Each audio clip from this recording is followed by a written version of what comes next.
मनोजदादा जरांगे गणपती दर्शनाला.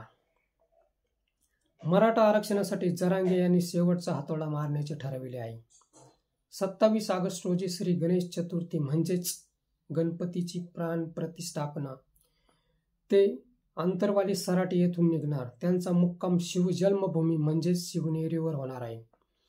तेथे गणपतीची प्रतिष्ठापना करून मराठ्यांची आज्ञामुळे माळशेज घाट मार्गे कल्याण, ठाणे ते आझाद मैदानात धडकणार. दरम्यान गणेशोत्सव आहे. मराठा बांधव आरक्षणासाठी मुंबईत उतरणार आहेत. त्यांच्या जीवाची मुंबई तर होईलच, पण मुंबईतील गणेशोत्सव पाहण्याचा योगही त्यांना येणार आहे. जवळपास 2.5 कोटी लोकसंख्या मुंबईने आपल्या उदरात सामावली आहे.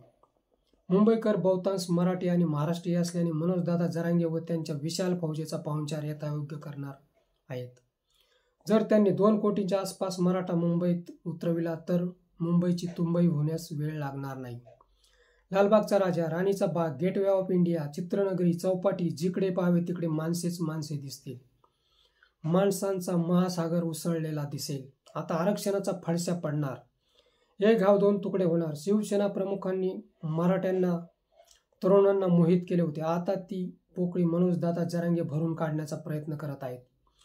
जरांगे एका अर्थाने गणपती दर्शनालाच मुंबईत येत आहेत. आता विघ्नहर्त्याने मराठा आरक्षणाची सुबुद्धी सरकारला द्यावी आणि हा खेळ एकदाचा थांबवावा. मित्र, हा व्हिडिओ कसा वाटला ते कमेंट बॉक्समध्ये सांगा व ॲक्शन मराठी चॅनलला सबस्क्राईब करा.